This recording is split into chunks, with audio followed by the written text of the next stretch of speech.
Assalamualaikum warahmatullahi wabarakatuh. Good afternoon, everyone. Before we start, I would like to remind you that the audio should be off during the event. And also, please fill the questionnaire by click the link on the chat box. Thank you.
sejak tahun 2007 merupakan bagian dari Universitas yang selama 53 tahun telah mengabdikan dirinya untuk mencetak cendekia Islami.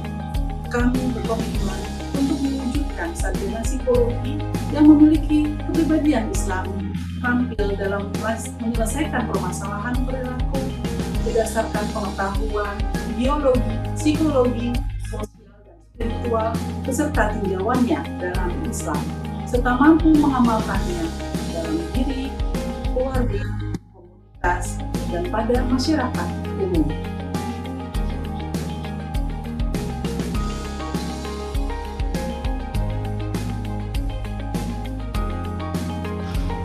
Berada di pusat ibu kota, mendorong Fakultas Psikologi Universitas Yarsi terus melakukan inovasi demi mewujudkan visi kami, yaitu menyelenggarakan pembelajaran, penelitian, dan pengabdian pada masyarakat yang bermutu, terpandang, dan berwibawa sesuai dengan nilai-nilai Islam dalam pengembangan ilmu psikologi, khususnya psikologi kesehatan, di tingkat nasional, serta menyiapkan diri untuk berkiprah di tingkat internasional.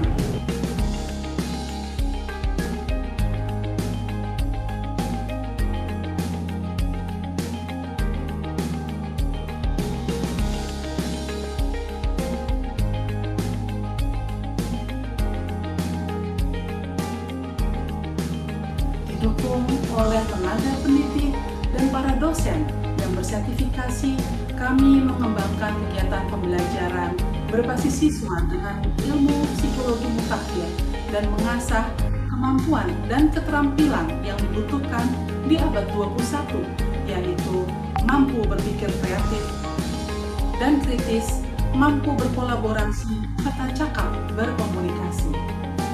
Lingkungan pembelajaran yang kondusif dengan fasilitas yang berkualitas mendukung tujuan kami menghasilkan lulusan yang berdaya saing tinggi dan berkarakter Islami.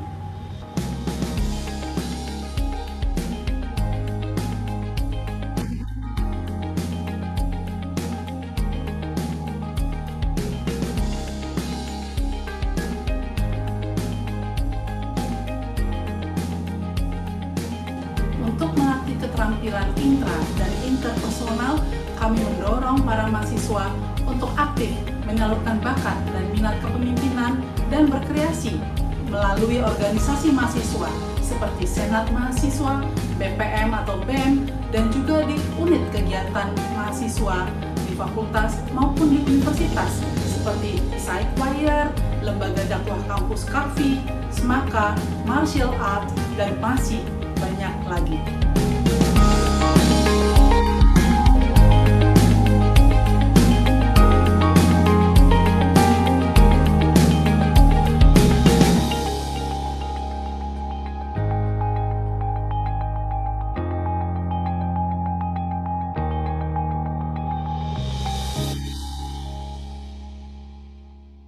Mari bergabung bersama kami di Fakultas Psikologi Universitas Yarsi.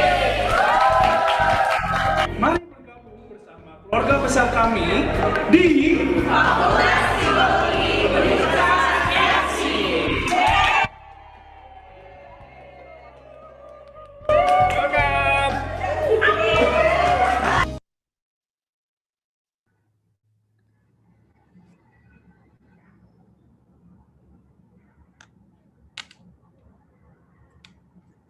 Before we start, I would like to remind you again that the audio should be off during the event. Bismillahirrahmanirrahim. The Honorable Dr. Oktaviani Indrasari Ranakusuma, MSc Psikolog, as a Dean, Faculty of Psychology, Universitas Yarsi, and also our speaker today, Dr. Amalia Madihi, Deputy Dean, Industry and Community, Faculty of Cognitive Science and Human Development, Unimas Malaysia, and also all of the audience of Stadium General today. Assalamualaikum warahmatullahi wabarakatuh. Good afternoon, everyone. First of all, let's thank to Allah who gives us mercy and blessings until we can meet together in this opportunity. Secondly, let's thank to our Prophet Muhammad Sallallahu Alaihi Wasallam who brought us from the darkness into the brightness. Ladies and gentlemen, my name is Humaira Syahnya. I am a Master of Ceremony today. I would like to welcome you in this Stadium General with a title, Promoting Students' Mental Health During Pandemic Challenges and Interventions, held by Faculty of Psychology, Universitas Yarsi. Before we head into the main agenda, I would like to read today's agenda first. The first one is opening, the second is reciting the Holy Quran, the third is greetings, the fourth is CV readings, the fifth is lecture session, promoting students' mental health during pandemic, challenges and intervention by Dr. Amalia Madihi, the sixth is question and answer session, the seventh is conclusion, and the last one is closing. Step on to the following agenda, reciting the Holy Quran by Salsa Faiz Fadia. To Salsa Faiz Fadia, the time is yours.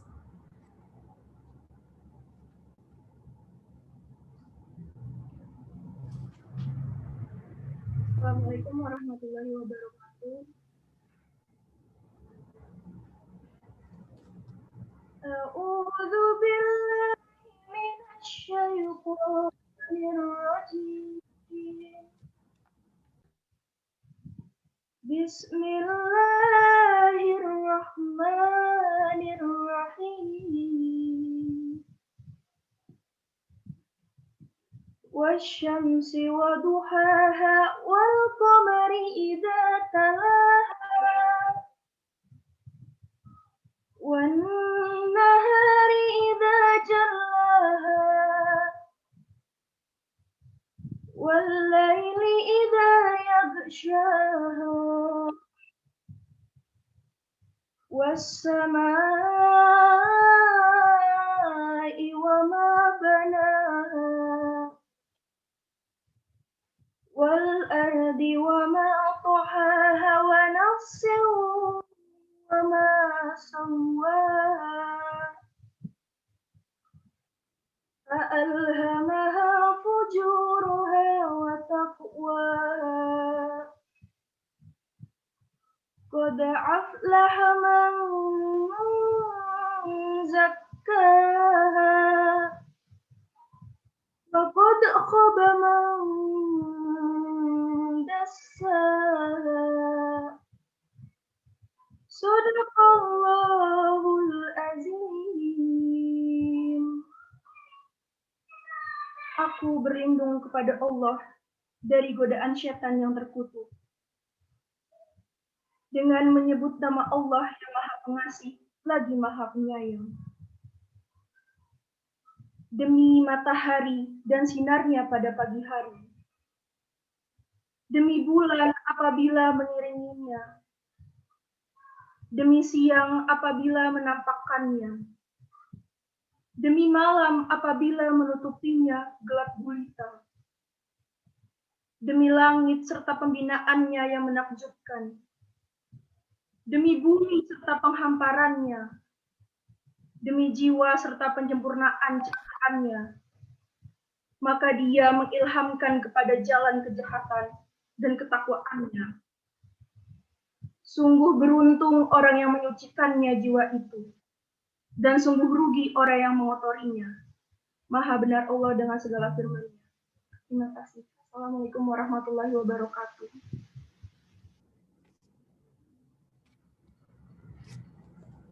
Okay, thank you, Salsa. The next agenda is greetings from the Dean, Faculty of Psychology, Universitas Yarsi, Dr. Oktaviani Indrasari Ranakusuma, MSI Psikolog. To Ibu Okta, the time is yours.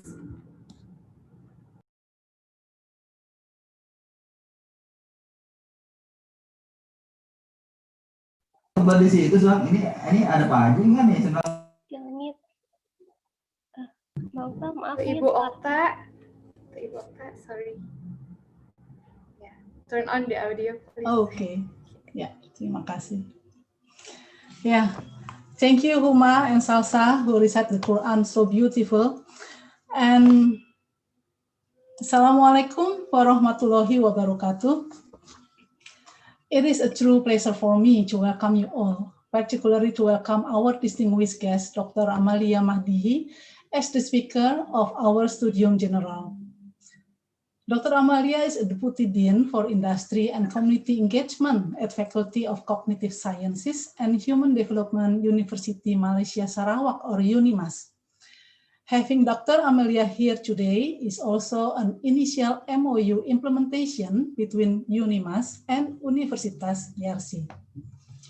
Dr. Amalia is a counselor educator at counseling program and actively engaged in community providing counseling services.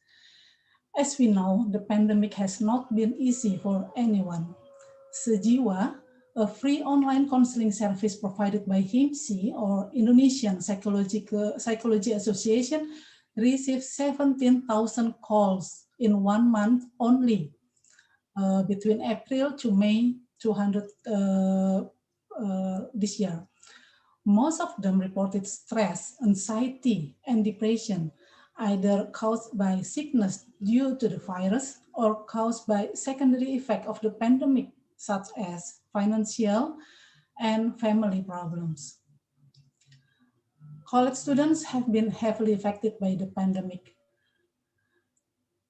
They cannot see their friends, they have to study at home, relying on good internet connection to attend the classes and to have discussions with their thesis supervisors. It is a disruption for all. At the other hand, it is a blessing as countries being borderless, and we are having Dr. Amalia from Sarawak with us today, this afternoon, without having her a flight to come to Jakarta.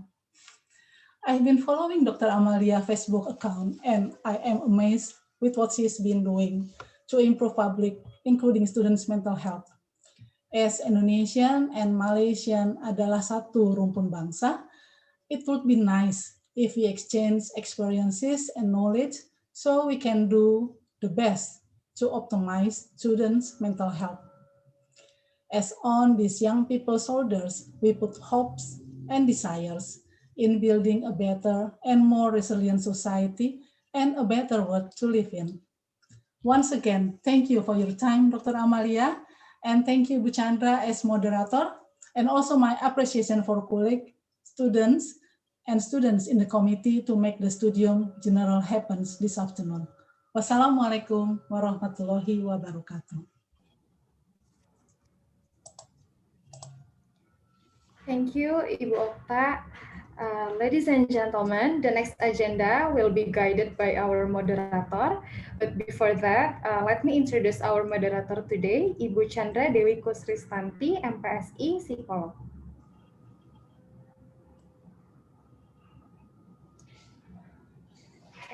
Ibu Chandra finished her study, both bachelor and master, in Universitas Indonesia. Okay, I repeat again. Ibu Chandra finished her study, both bachelor and master, in Universitas Indonesia. Ibu Chandra also a lecturer in Faculty of Psychology, Universitas Yarsi, and also associate clinical psychologist in Yayasan Kuliah.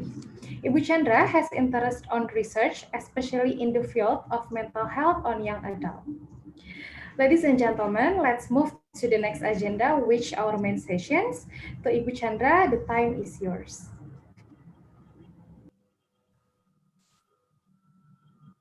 Okay, Ila, thank you. My sound is clear? Okay. Yes.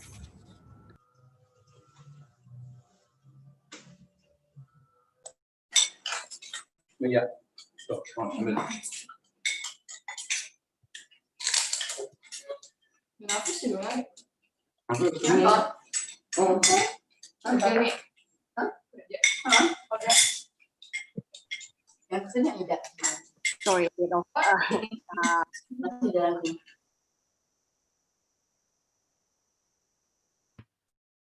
Good afternoon, everyone. Welcome to our public lecture titled Promoting Students' Mental Health During Pandemic, Challenge and Intervention. I am Chandra, the moderator for today's public lecture. Before we begin this session, I would like to express my heartfelt gratitude to all of you who sincerely committed to this event to make it successful. This event is brought to you by a joint collaboration between the Faculty of Psychology Universitas Yarsi and University of Malaysia Sarawak. Just a little information before we get started. If you have any questions during the presentation, please type them into the chat. I'll bring them up into the Q&A session. Untuk audiens, silahkan jika ingin menuliskan pertanyaan dalam bahasa Indonesia, nanti saya akan terjemahkan untuk sampaikan kepada pembicara. Now, without further ado, we will turn the time over to our speaker. Our speaker today is Dr. Amalia Madihi, or Ibu Emma. Currently, she is the Deputy Dean for Industry and Community Engagement, as well as a senior lecturer for counseling at Faculty of Cognitive Sciences and Human Development, University of Malaysia Sarawak. In 2000, she obtained her bachelor degree in cognitive science from Unimas. Then 4 years later, she achieved her Master of Science in Professional Counseling from the University Cleveland, Tennessee, USA. And in 2007, she continued her education and achieved her postgraduate diploma in teaching and learning from Unimas.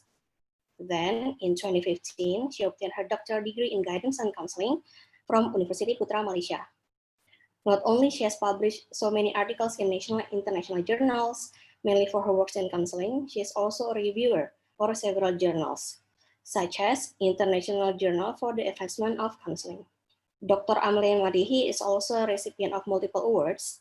Among them are Gold Medal in Counseling International Innovation, held by Persatuan Counseling Malaysia Antarabangsa, and also Gold Medal in Malaysia Technology Expo for her project titled Counseling Research and Innovation SCS Self-Value Excellence Program Module.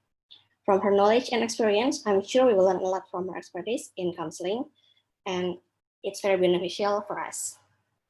Okay, before we proceed to today's main agenda, let's check out this short video made by Ibu Emma and her students. Tim, can you please show the video?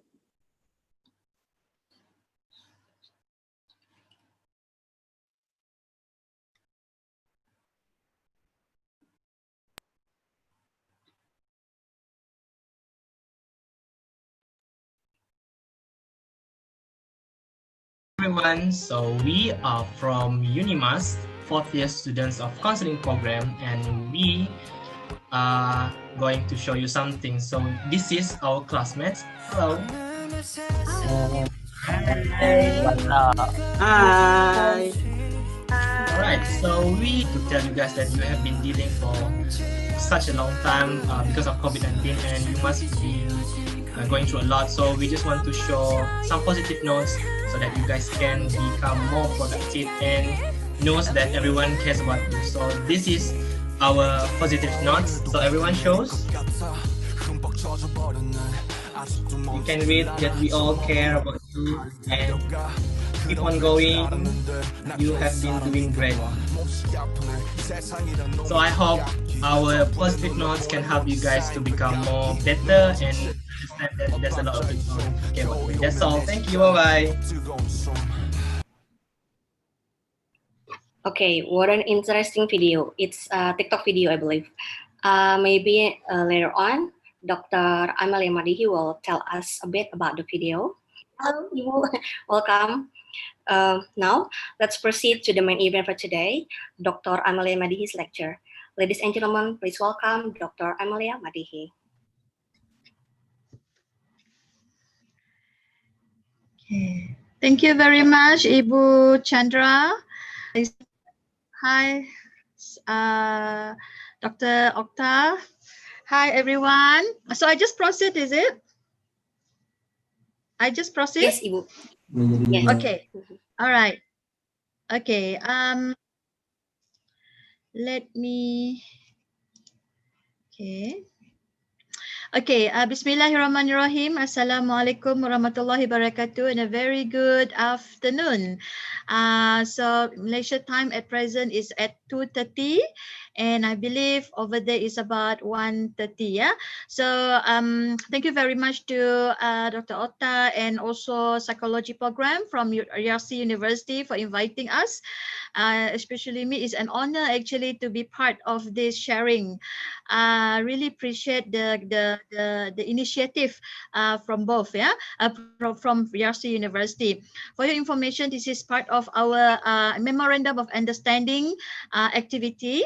So I have to highlight it, Dr. Oktaya, so that after this, I'm sure that will be a lot of activities coming up from this understanding, and we hope that the lecturers from both university as well the students, we can be part in this memorandum. So I believe, actually I've sent a few links. I've sent the DAS, depression, anxiety, stress scale.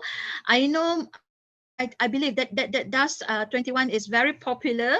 I think in Malaysia we use that. Even our Ministry of Health, we use the DAS 21 to assess, to screen the level of depression, the level of stress and anxiety, as well as the Ministry of Higher Education. I mean, all universities, we use that to screen the level of it's not mental health in general, but it's kind of like the stress, the depression, anxiety, that the common mental health symptoms, or illness. So I'm not sure, Ibu Chandra. So you have shared the links to them. Yes. In the chat. Okay, I believe so. And then the second one, yep. Yeah. We already okay. shared the link in the beginning of the session. Great. Okay, great. So and then also I have shared the resilient assessment tool 43. This is the one that we developed, come out from our research back in 2018, I believe, but we are still in like,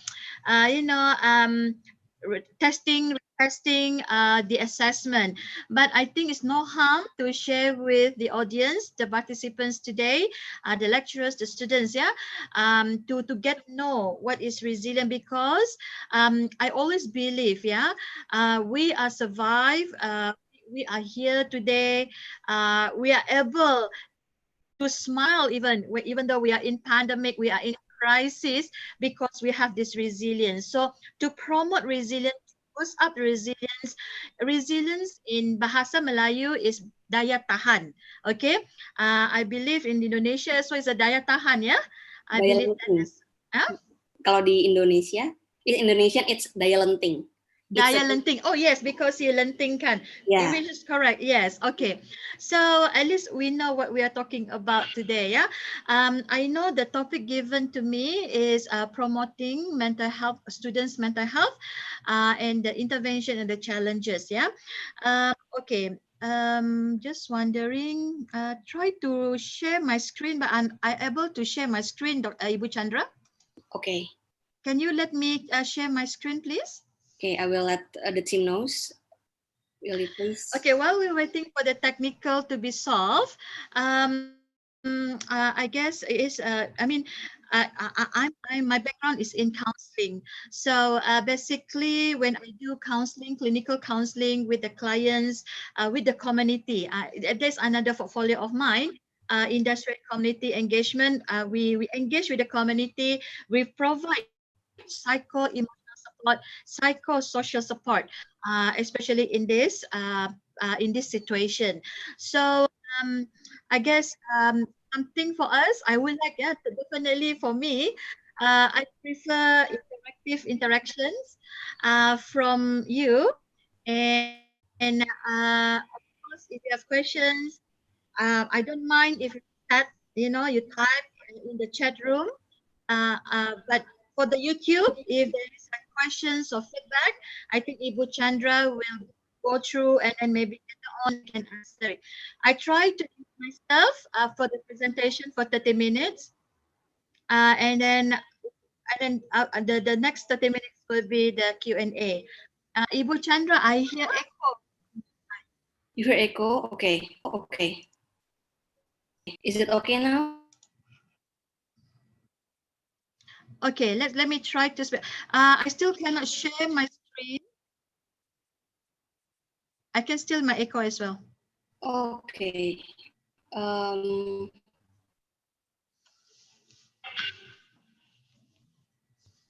okay. I already let.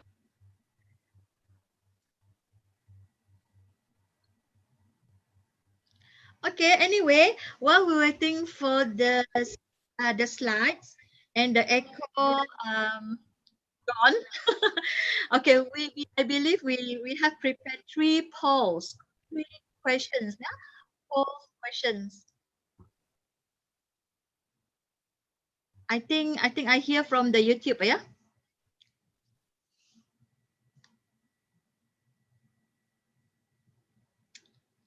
So is it okay if there is any questions in the middle of your presentation, or should we wait until the end? Is it okay? I'm okay with Oh, either okay. one. No, I don't Okay. think it's a problem. Okay, all right. But since that I Uh, cannot share my Please, screen, can you Ibu Chan, try it once more? to share? Okay, great. Okay, we'll do. Oh Still no yeah. luck. Okay. Can if it's still cannot be published today, what about an operator here? We'll publish it and then Yes, you can please help. next. Yes, Okay. sure. Okay. Okay, maybe while we're waiting for the slides on, maybe we can share the first poll question. Maybe we can do that first while we're waiting. The polling? Oh yeah. Yes, the first question. Okay, the first question for polling, please. Okay, great. So I purposely sent three question pollings. I don't know how you call it. So first, I would like to know if you are having a personal or emotional problem, how likely is it that you would seek help from the following people? Your boyfriend, your girlfriend, I believe lah. Young adults, you do have special friends, yeah. Don't deny it, okay? Maybe some of you, maybe few of you, you don't have, but don't worry, you're still okay. You're in the normal curve, right? Okay, maybe friends, from your parents, from your family members, mental health professionals, for example, counselors or psychologists, or maybe psychiatrists. Phone helpline in Malaysia, we do have helplines. Even in our university, we do have helpline as well, phone helpline. Or maybe you go for ustaz, ustazah, or priest if you are non-Muslim, or you won't get any sick from anyone. So I would like to know. Okay, I think it's good as well to know where do you go, right? Who is the person that when you need help, who is the first person that you will seek? Okay, seek for help. So please do that. And maybe at the same time, we can see the polling answer. Now I have to rely on the technical at your side, yeah, Ibu Chandra? Correct. So you want to see the polling result for item number one? If the yes. Okay, this one is the result. Wow, see, let's see. Result. Okay, all right. Of course, friends, yeah, peers. Okay, you are I believe you are young adults. So of course, peers. I'm not sure how old are you. I mean, in this 139 participants, how old are you? The range of the age, but most of us definitely friends are the nearer, right?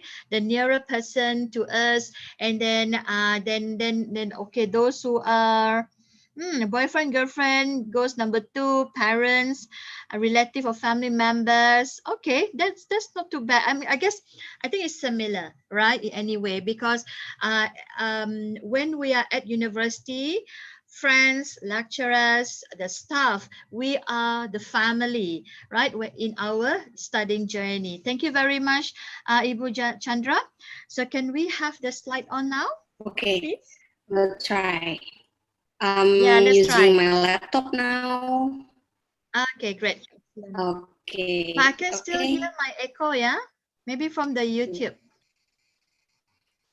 Please let me know if you want to. Okay.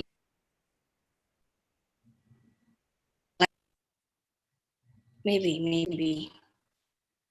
Okay, all right. Okay, okay, right. Okay, okay, okay, I can start now, yeah? So means that you need to help me to enter as well, yeah? Okay, thank you so much, Ibu Chandra. All right, we try our best, yeah, to provide interactive session as we could, yeah? All right, promoting students' mental health during pandemic challenges and interventions. There are there are few keywords that we have to identify here. Promoting mental health and pandemic. Okay, and also the challenge and intervention. Okay, we were going to talk about that later on. But when it comes to the pandemic, first of all, in our mind is crisis. Okay, whenever that we are in crisis, any type of crisis is either the natural disaster or, for instance, right now we are in the pandemic. COVID-19 is a global pandemic, and or any adversity in any challenges in lifetime. So it can be traumatized. It can give us, what do you call that, a bang to our mental health, right? So these are the crucial one that we think is very important for us to discuss, to share. What is this all about? Promoting the students' mental health. First of all, we have to be very comfortable. The definition of mental health. It's not only definition, we need to be very comfortable on the term of mental health. All right, because when we talk about mental health, always about stigma, it's always about negativity, it's always about the unhealthy one. Yeah, we always think that about crazy. This is a very common statement that we say, yeah, when we talk about mental health. But society nowadays, community nowadays, student nowadays, yeah, we understand the concept of mental health nowadays.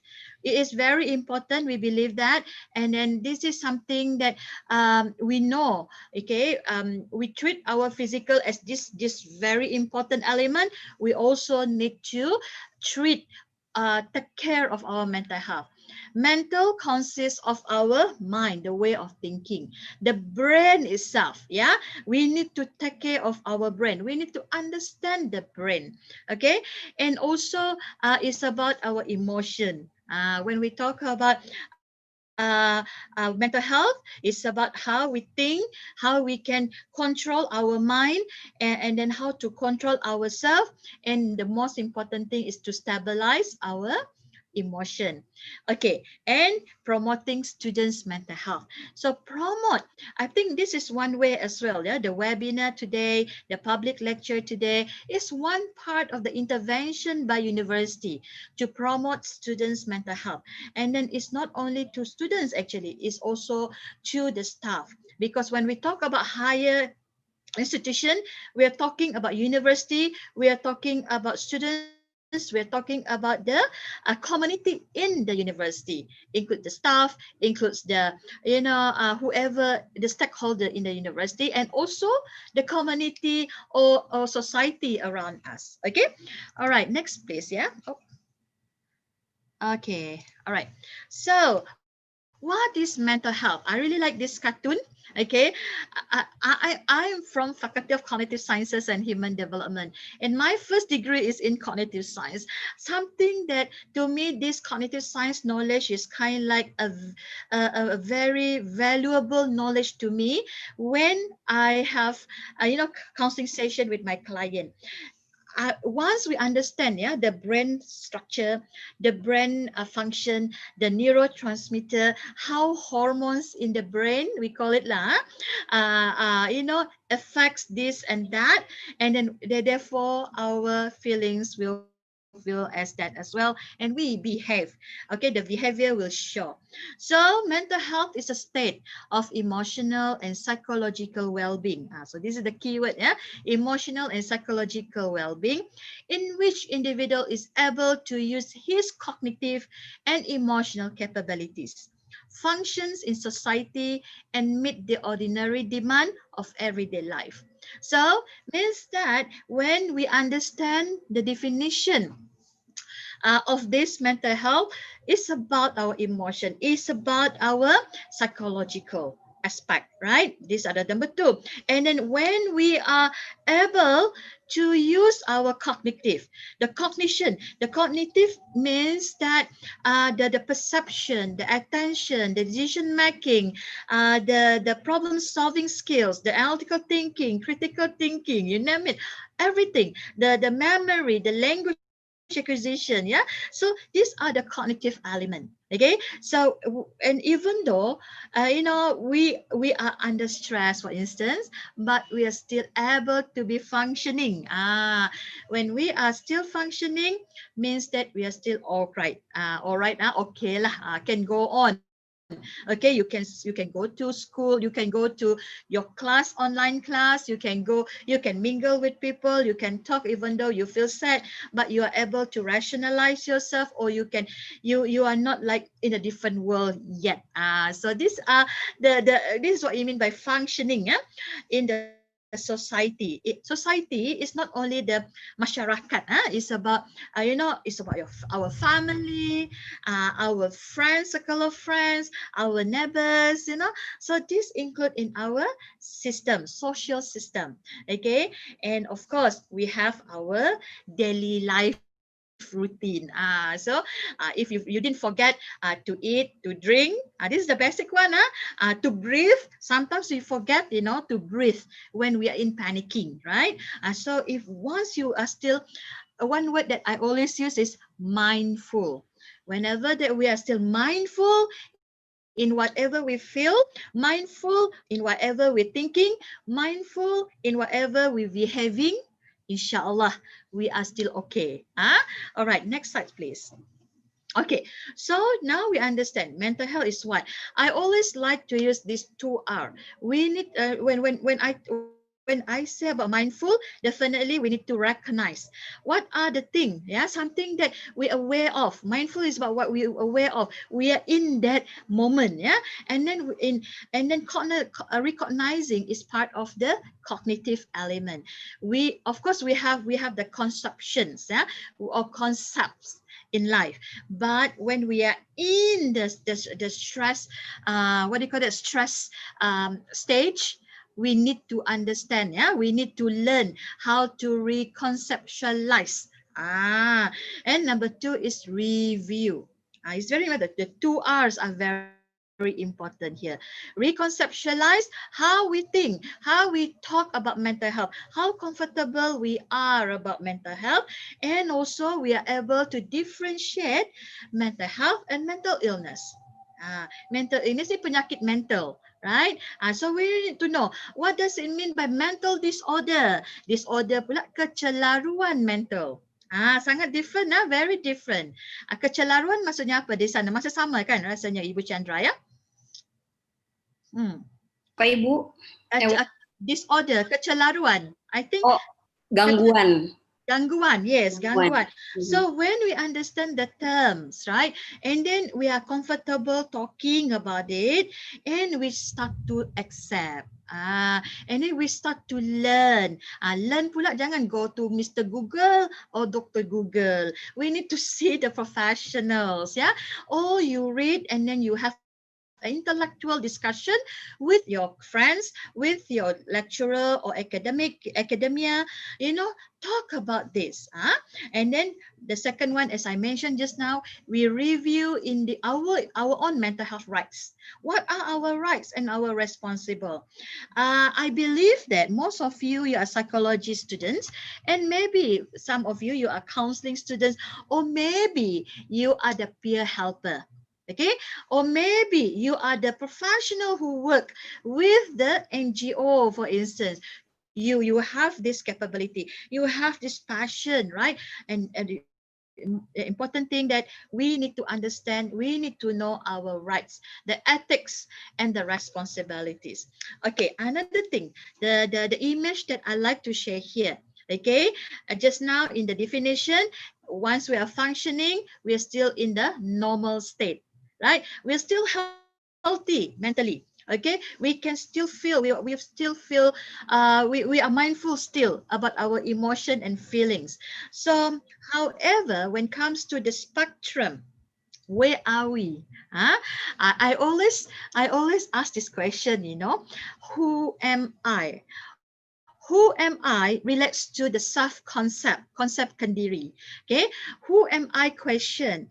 Okay, for today, who am I question might not the same as we asked this question when we were like 2 years ago, 5 years ago, or 10 years ago, because we always reflect ourselves. We always improve ourselves. We always venture or explore our talents, our strengths. We have our limitation, we have our weaknesses, and we try to change it to our strengths. So we review. So how am I today? So this is very important. So this is a spectrum that I always use when it comes to the counseling clinical work. Whether the clients are in a healthy state, coping, struggling, or unwell. Okay, if I ask a survey, I didn't ask in the poll right now. You can ask yourself, where are you at now? Are you in the green zone, yellow zone, orange zone, or red zone? Okay, but I believe, from my conversation with my students, undergrad students, postgraduate students, they are either in the coping stage or struggling stage. It's either academic, due to the academic purposes, or personal matter. Okay, right now we are like, there is one word we call it trajectory or turning points in lifetime because of this pandemic. Change us. This pandemic has changed 360 of our life. Yeah, we are actually still adapting in this new norm. In Malaysia we call it new norms, or new normal, we call it. So we are still adjusting. Myself, if you ask me honestly, I am like in between coping and struggling. You see, even using digital, right? Everything's online, never be taught during our teaching practice, never been taught in my master or PhD or undergrad level, never been. You see, but as a lecturer, we need to be like very quickly adapt, and then to learn very quickly before the session or the students came in virtually. And then we need to get used, all right? So to use with the technology. That is one. Okay, using the technology is one thing. To empower, to ensure the message, to ensure the knowledge is delivered well to everyone is not easy. Okay, like myself, I really struggle. If my student give me their thesis, final year project thesis, about 300 pages or 250, let's say. They give me through email. When I open my email, I open the file and I read through the screen. I make a lot of mistakes. Human error. I have to be honest here. So, and then, but I said, okay, takkan lah. It's not that I need to print everything out. I prefer hard copy, definitely. I need to adapt myself. How to reduce my human error here. So I told my staff lah, I need a bigger screen, monitor lah, means monitor, to read all these theses, to reduce that one. If you give me something through my phone, definitely like 90% error, and I feel so bad. And then I try, and then I keep apologizing to my student. So that's my struggling in terms of academic. But of course, I also do counseling session through online because the clients need it. That one is a different story again, because when we do counseling session online, digitally, definitely there are limitations. But as long as I can hear the voice, I can see the facial expression, I can see at least 1/4 or 2/4 of the body, I'm good, because I can see the genuine of the communication. All right, so next please. Thank you. Okay. Okay, so this is another one. Yeah, just for everyone's to take note. I always use, to be honest, I copy and paste wherever I go when I talk about mental health, because to me I understand this better and it's easily to understand. You can see here on my side is on my right side lah. Okay, so healthy means normal functioning. Even though I have my stress today, even though this morning I heard sad news, but I'm able to bounce back. I'm able to go to work, drive my car, because from my home to Unimas it takes about 1 hour, sometimes it's 1 hour and a half. Yeah, it's not easy. So once we know that, yeah, even though we have this mental health symptoms or signs, but we still know we're still functioning. Okay, but when it comes, when do we need to be worried? Start to be concerned lah, not to worry lah. Concern first. Concern. Risau sedikit sajalah. When there are common and reversible distress. Maksudnya like it's repeating, and then it disturbs your sleep, it disturbs your appetite. Either you eat a lot or you don't have any appetite. Yeah, you don't drink as much as you always drink. Yeah, so these are the 3 things that I always ask my client. Okay, do you have problem in sleeping? How much time do you sleep every night? Like us, everyone here in this room, I believe we need at least 7 to 8 hours of sleeping. Good sleep every night means that it's not daytime, it means night time, because when the dark helps our body, brain, and everything resting. So this is very important.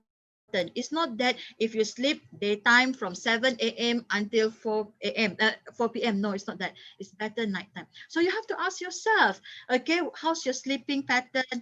Do you feel disturbed? Do you wake up like now and then you cannot fall asleep again? So to me, when our sleep is disturbed, our body, our brain, our emotions start to give signals. Okay, this is then create stress. Okay, because in our brain there is what we call that one cortisol hormone that control our stress. Stress is good. I didn't say stress is not good. I didn't say stress all bad. No, stress is also good, and we call it as a eustress. EUSTRESS. This stress we need it for us to move forward. To motivate us to achieve our goals in life. So we need that stress as well. But when it comes to the unhealthy stress, unnecessary stress that make you worry, you're not you anymore, you feel it like that, and then you need to start to be concerned. The next one is moderate. So significant functional impairment. So it's something that you need to understand. One thing, yesterday I had a conversation with my colleague. I'm my hypothetical discussion. After the pandemic or post-pandemic or post-pandemic means that once we have our vaccines, everyone like vaccinated,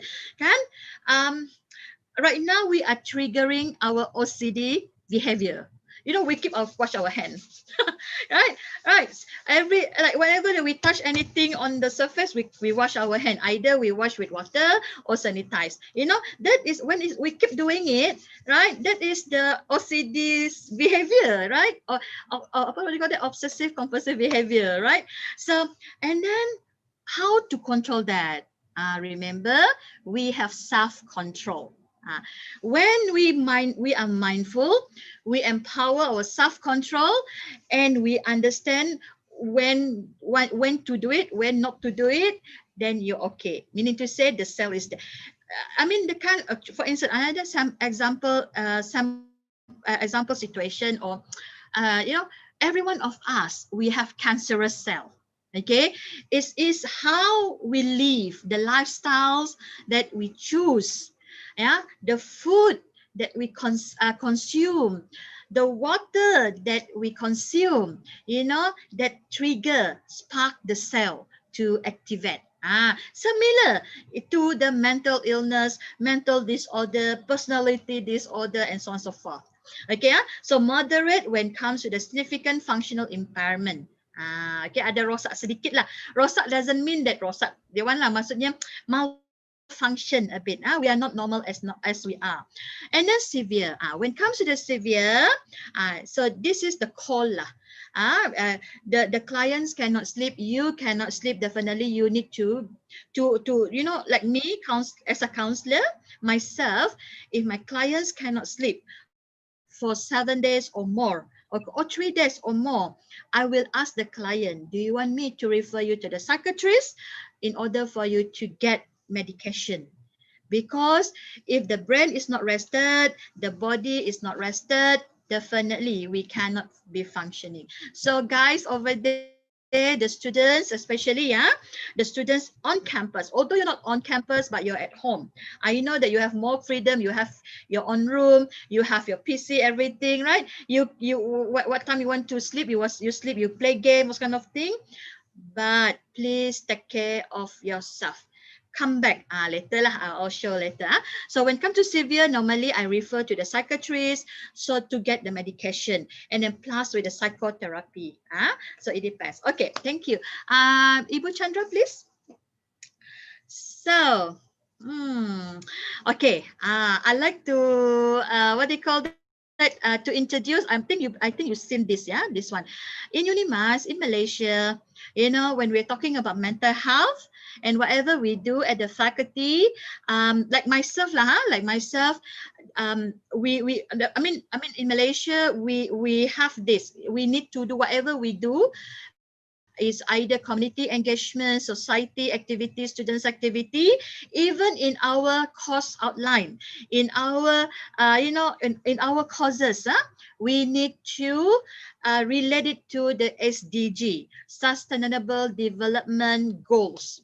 Okay, so every learning units we have to inline it to SDG, because of course one thing, because of the ranking, definitely, but the thing is that we want to educate each of us here at the university level. Whatever we do, we contribute to the world.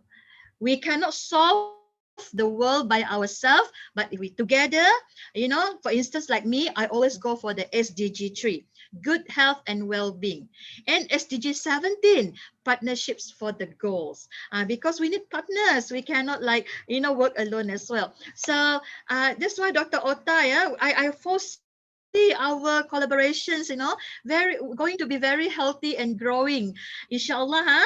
And then when we have this, subhanallah. Sure. Yeah, Looking forward to it, Emma. Yes. Of course, when it comes to, of course, at university, we go for the quality education.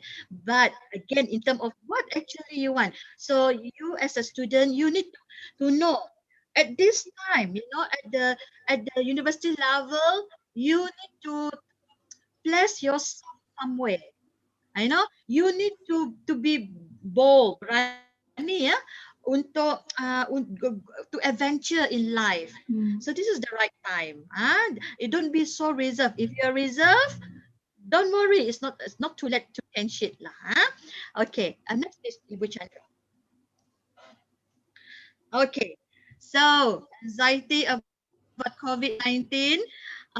Approximately 17% of young people reported feeling anxious or very anxious about COVID-19. Young people, okay, normally we refer to the children. Okay, I know why I chose this young people e-poster. We can understand young people, they will be the Gen Z leader one day. if the anxiety is a one part of mental health, if they are not cured, they are not being intervened at this time, we are afraid that, future, will be different. Similar to you all, young adults, students at university, if you have anxiety, you have unfinished business in terms of your mental health, you have emotional disturbances, we can call it, never been discussed, you reserve, you use your defense mechanism to suppress it. We afraid that our future will be different as well. Nah, 70% is more than half. Okay, you can imagine that, yeah. So we do not want to have a superficial human being when they lead the country. We always believe you guys will lead the country, will lead the world when we are all later. So we have to ensure, yeah, that's why when we talk about system, we are actually complement each other, work together. Okay, it is not a one man show. So it's no harm lah to learn more extra skills, if you're not in that field. Okay, please, Ibu Chandra, next please. Okay, definitely COVID-19 has negatively impacted the stress level and the mental health of Gen Zs. You are in the Gen Zs, or maybe you're still in Gen Y. So maybe, but we are in this generation. I'm in Gen X, or we call it millennial. How about you, Ibu Chandra? What are you? What Gen are you in? Which generation? I think millennial also. Millennial as well. Okay, we are in a high five.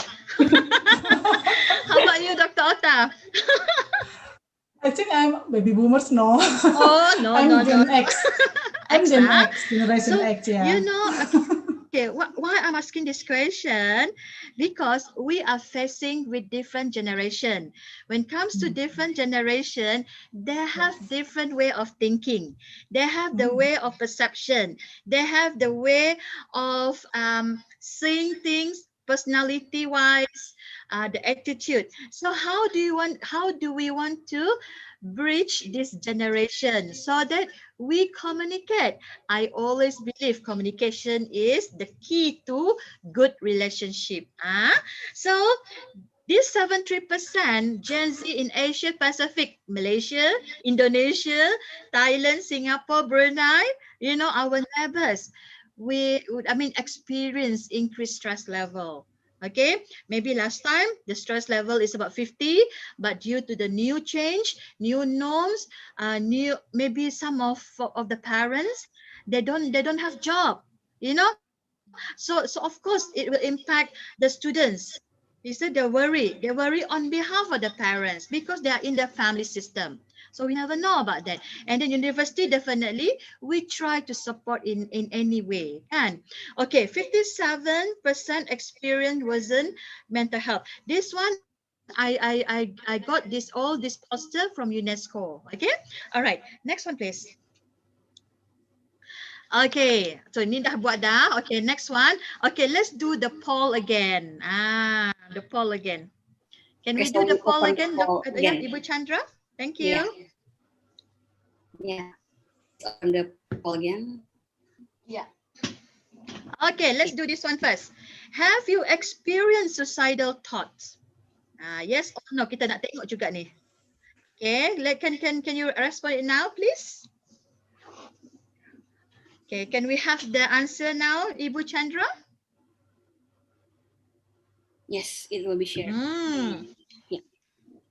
Okay. First impression, 67%. Good, right? Because you don't have experienced suicidal thoughts. But 33% is high, right? So something that we need to do. What should we do? That's the next step that we need to think about, yeah? Okay, thank you very much. Okay, next question, please. Have you experienced self-harm? Next poll. The last poll. Okay, let's do this. Okay, can we see the result now? Wah, macam buat uh, macam TV show pula. Okay, you see. Okay. No, 60% say no, experience self-harm, mencederakan diri, ya. And 40% say yes. Another worrisome, correct or not? As academic, as a psychologist and counselor, or you as a student, you know, what are the things that we can do on this matter? Okay, okay, okay. Thank you very much, Ibu Chandra. Yeah. Okay, I know. Okay, right now, I ask a very, what do you call it? Suicidal thoughts, self harm. These are sensitive terms, right? People don't talk about this. But when we talk about mental health, we really need to ask this question.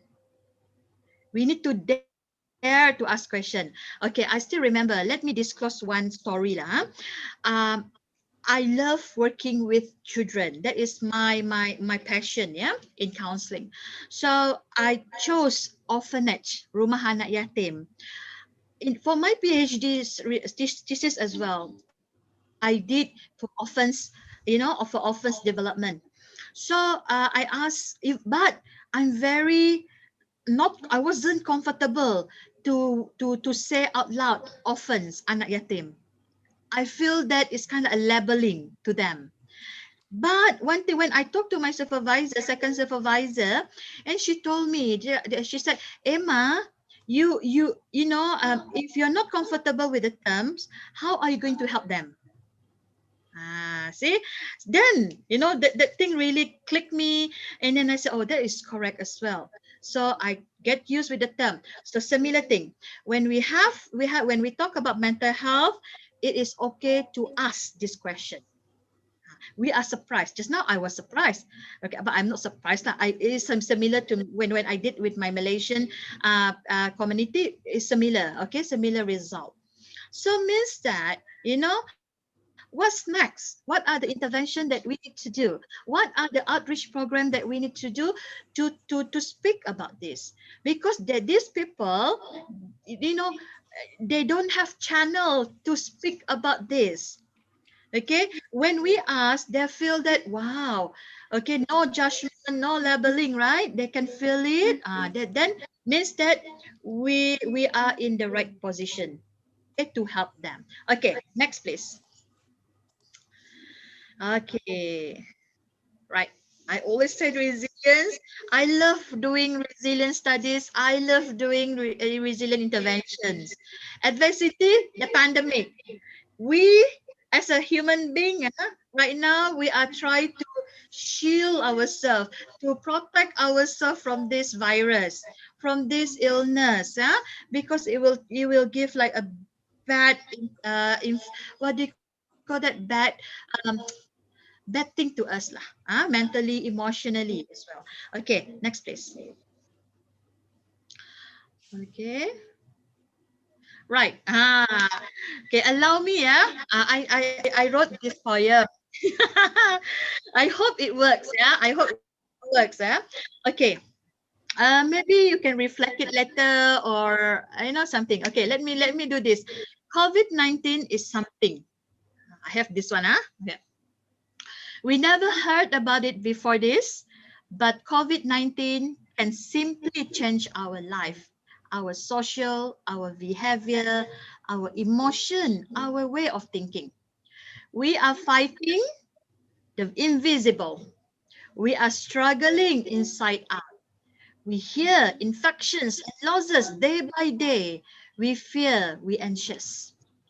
When crisis struck, we live with the family. Family becomes number one. We adapt and adapt. Sometimes family makes us lonely. Though we live under the same roof, physically present, not the heart. We feel empty in our own home. Friends are so far away, trying to find new cyber friends. Lucky us if we found the good ones, and sometimes we don't. Nevertheless, life must go on. We must fight till the end. Together, hand in hand, together be resilient, globally stop the chain, come back to the root of life, the clean and the cleanse. So this is, thank you, thank you. So this is, I don't know, it's just like when Dr. Otta invited me to this public lecture, I feel that I want to give something. Yeah, so I hope it works. Yeah, thank you so much. Okay, Ibu Chandra, please, next one, please. Okay, let me start again. I like, when it comes to the challenge, definitely, yeah. I refer to myself, I'm a single mother. Okay, I have like 2 years old girl. We can imagine. Oh my goodness. And then I live with my 72 mother. Two of them, they are at risk. The high risk category. So as a single mother, working mother, a career, I say career woman, right? In this position, think handling everything, I think a lot of things that have changed me. I do feel like in my first week or second week, I couldn't sleep. Even my sleep, I feel restless. So cognitively, my feeling, my behavior, challenge. And then I say, hey, this one cannot be done. I feel that working from home, it even worse when I work at office and home. You see, because when work from home means that I need to, like, from the moment I open my eyes, and the moment I close my eyes, I still work. You see, I feel you students because maybe you have the similar situation. You need to go to your virtual class, online classes. You need to do your assignments, right? At the same time, maybe your family needs you. Can. So maybe they need you to help the chores, the house chores.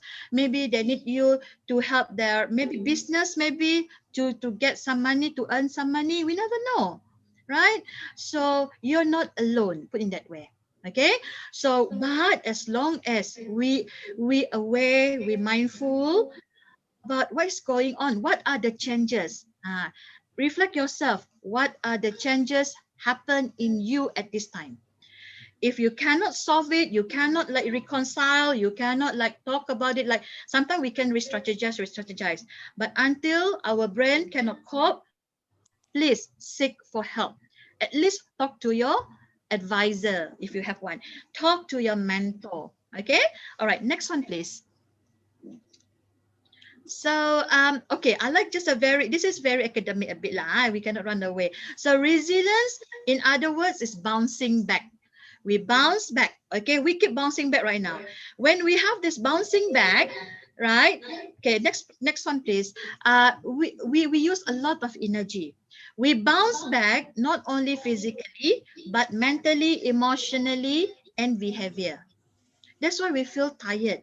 That's why we feel like, sometimes we feel other people don't understand us. Our family member don't understand us. Plus with the adaptation process. Okay, these are the obstacles. Okay, next one, please. So this is a process. We try our best day by day. I'm very sure maybe hour by hour we try our best to adapt in the situation. Right? We try to identify the stresses, and then we try to cope well, right? However, sometimes our body cannot cope. Once your body, your mind, and your mind, your body, and your heart, they're not going together like in line, together, dia berjalan seiring.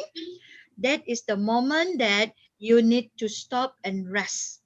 Okay, and try to relax, because without the rest and calmness, definitely your brain cannot think rationally. Okay, all right, next one, please. Okay, so when it comes to resilience, there are two. I want you, every day, if possible, what are your protective factors? Identify those.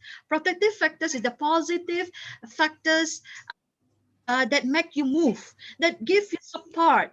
And risk factors, we need the risk factors as well to balance up. Without these two, we cannot be resilient as well. If too much risk, also cannot. If too many protective factors, also cannot. We need to balance them. Once we balance them, we can reach the wasatiyah. I love this word. The keseimbangan, the equilibrium. Wasatiyah in Islam, right? In Islam way of life, kan? So they actually come back to Islamic way of life, actually, to be honest, or in religion, in your own religion. Thank you. And next one, please. So you need to ask yourself, okay, check back, who can support you? What are the supportive things, supported thing that you can go? And then also, what are the risks? So you need to understand this, whether can we be resilient. It's not easy to be resilient. It's not easy to be positive always, but at least we are aware. We are able to cope. We know who are we in any relationship with people around us. We are able to learn. And most important thing is how we perceive the core beliefs, the belief in what actually is going on in life, and then you believe that you can do this, you can change, you can adapt. So inshallah, you'll be fine. Okay, next one, please. I still have 9 minutes. Yeah, I hope I can this one. Okay, some idea to promote mental health in university. Okay, or in digital world. First thing, I guess, we need to identify, or we need to support the development of life skills, living skills, right? So this is very important, because this is what we call basic. Without the basic knowledge, basic skills, life skills, I think it's really hard for us to survive wherever we are. Okay, promote social connectedness. Like right now, we are doing this, promoting the social. At least we meet virtually. So happy to see Dr. Ota. She was here in Unimas last year. Ibu, kan? Yeah. Right? So nice to see. At least, there is an expression in Malay language. We said it, terubat rindu.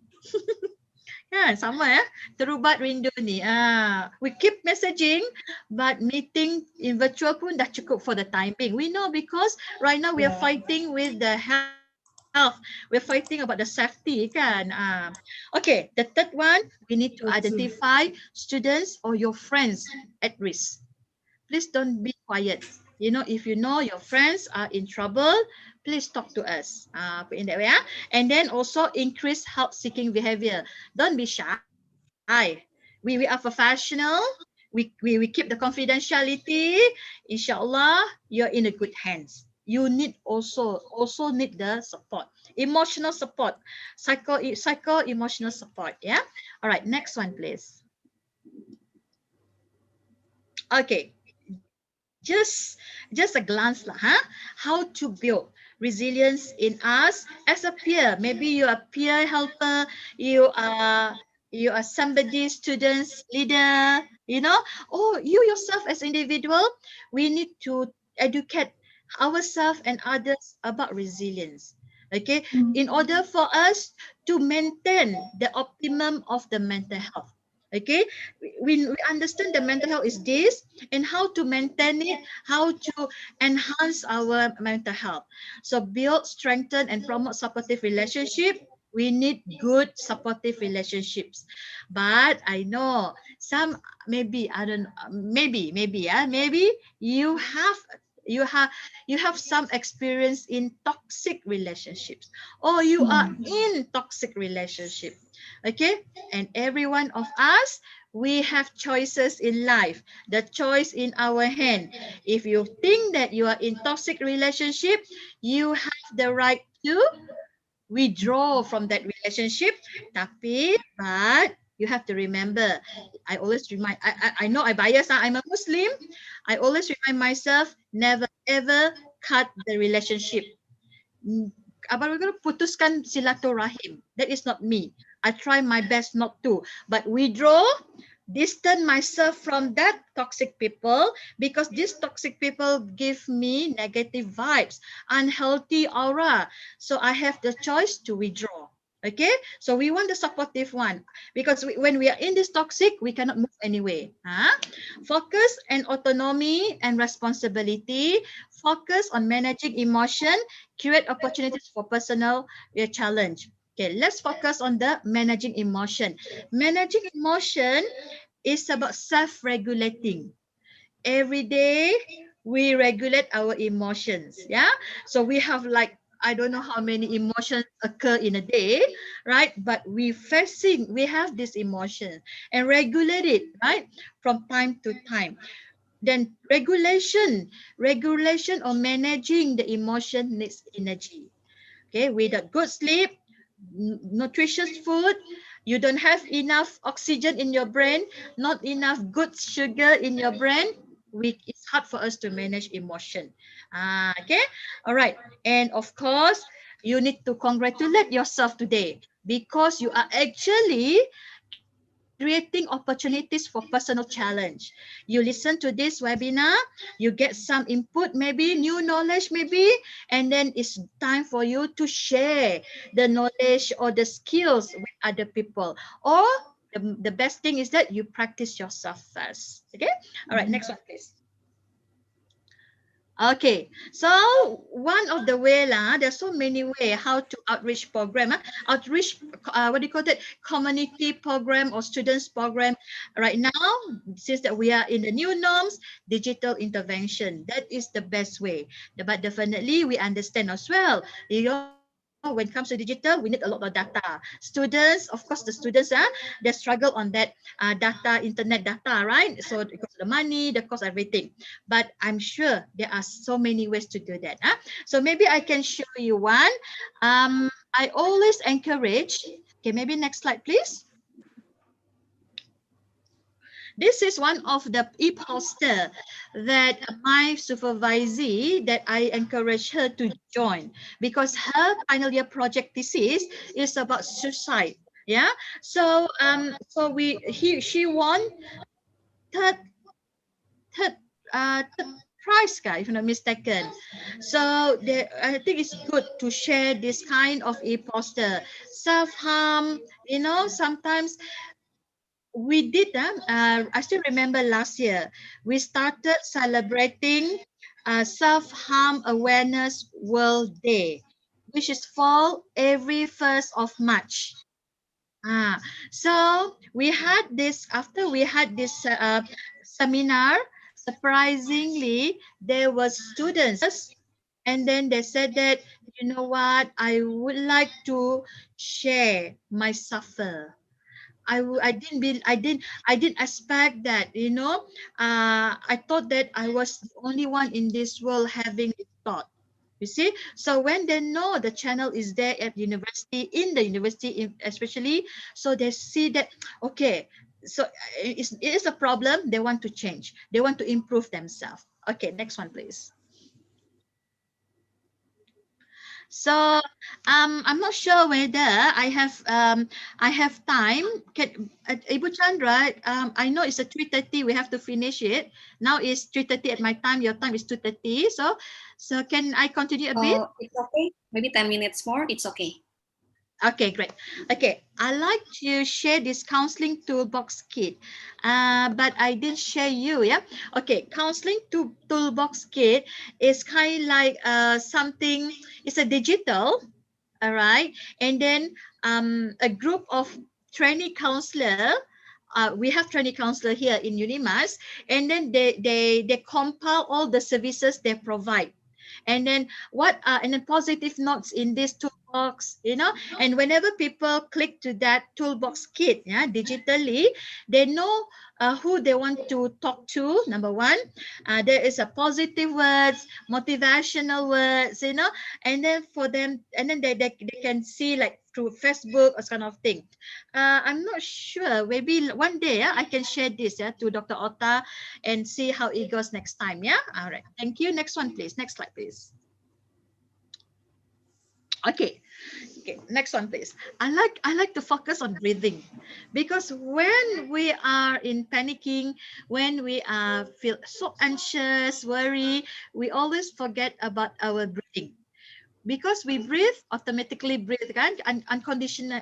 No, we didn't realize that we are breathing. Right now, we didn't realize that we are breathing. But when we are in like hard time, Yeah, so this is the one that I created during the pandemic. I was one of the counselors at Unimas to accommodate in if any cases, yeah, COVID-19 cases in on campus. So there was one student called me like 11 o'clock, and then she said to me that I feel like I'm having the panic attack.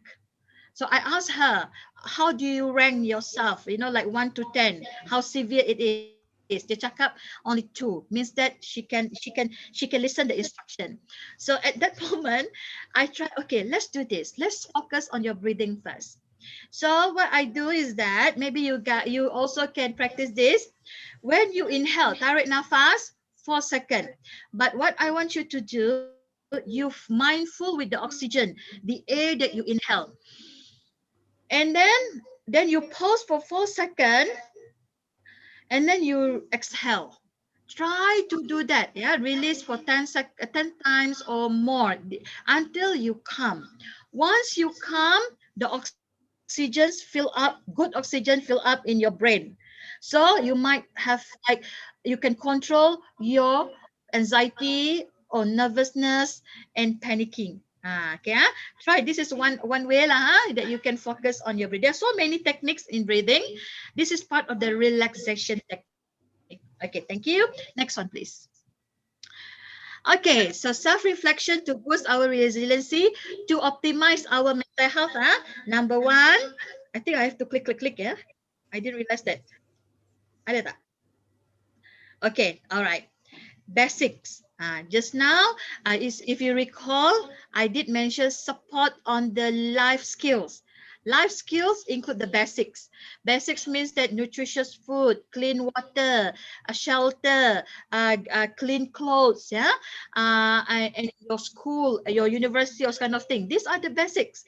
Belongings refer to relationship, your family relationship, your friendship, friends with your friend, friendship, relationship with your friends. If you have special one, you know, your partners, all kind of thing, your community. These are belonging. Okay, learning is not about we study. It's about how enthusiastic you are to learn new thing. And then your skill, you want to improve yourself from time to time. And coping, we need to understand. You need to know. Remember the question I asked, who am I? You need to know who am I in coping. Whether you are emotional being, whether you are the problem solving, problem focused coping style, or both. Then you understand that. And of course, core self is about how you believe. All right. So this is something that may be a message, the last message from me, to boost our resiliency, to optimize our mental health. Okay, next one, please. I think the last one is the conclusion. I always, this is something, yeah, maybe your faculty or your university can start the campaign. All right. Treat your mental health as your physical health. We check, why I said that, we check our physical health 2 times a year. But when was the last time we check our stress level? When was the last time we check our anxiety level? Okay, or mental health screening? When was the last time? So I started this campaign in Unimas back in 2017, and I keep going on. Okay, so that message comes in from time to time, and we upgrade the message. And of course, like me, I believe that when we are resilient, we are, inshallah, we are able to deal with any adversity, any challenge in life. Talking about resilience, we're talking about equilibrium. We're talking about wasatiyah. It backs to the Islamic or spiritual. Okay, the last slide, I guess. This one you can bring. Okay, if you want to know more, or you want to get some information, this is a program that I was co-host with my host, program Anda Bahagia. This is TV Sarawak. I am in Sarawak, so Sarawak we have our own TV channel. So, or you can go to this YouTube. There are 13 episodes that for 30 minutes only. So So, or you can go to my Facebook. Sometimes I post my sharing as well in the Facebook, or I do my live webinar or something like that. So with that, thank you very much. I'm so sorry I took about 1 hour. Yeah, I didn't realize that so fast lah. The time flies. Okay, Ibu Chandra, back to you. Thank you. Okay, thank you very much, Ibu Emma, for your presentation. I believe there are some questions regarding your presentation. And the first one I would like to ask is about, is there any difference between the girls and the boys, I mean your students maybe, in facing the pandemic? Maybe it's to their coping. Yeah. Right. When we talk about gender, definitely the way of coping different, a bit different. Okay, but I always believe that we as individual, yeah, uh, okay, we always say that if the lady, we are the emotional being, right?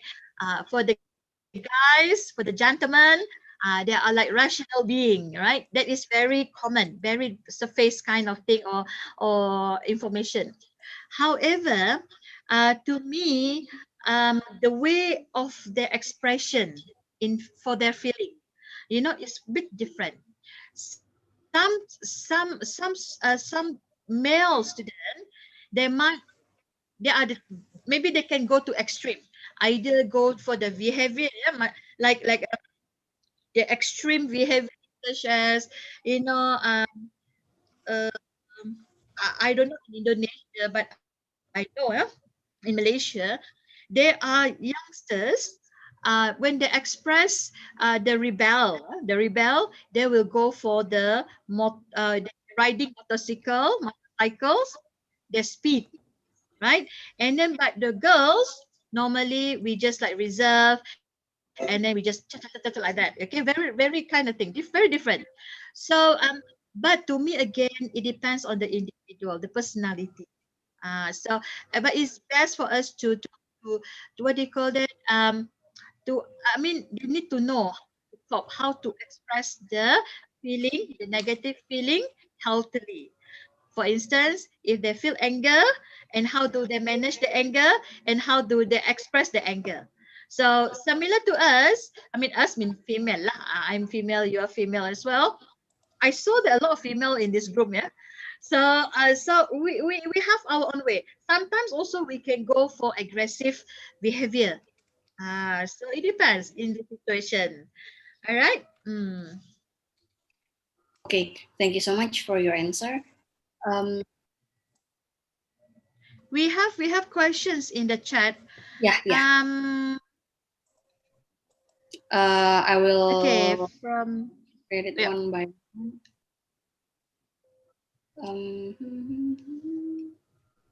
How to stay positive if people around us give negative perception?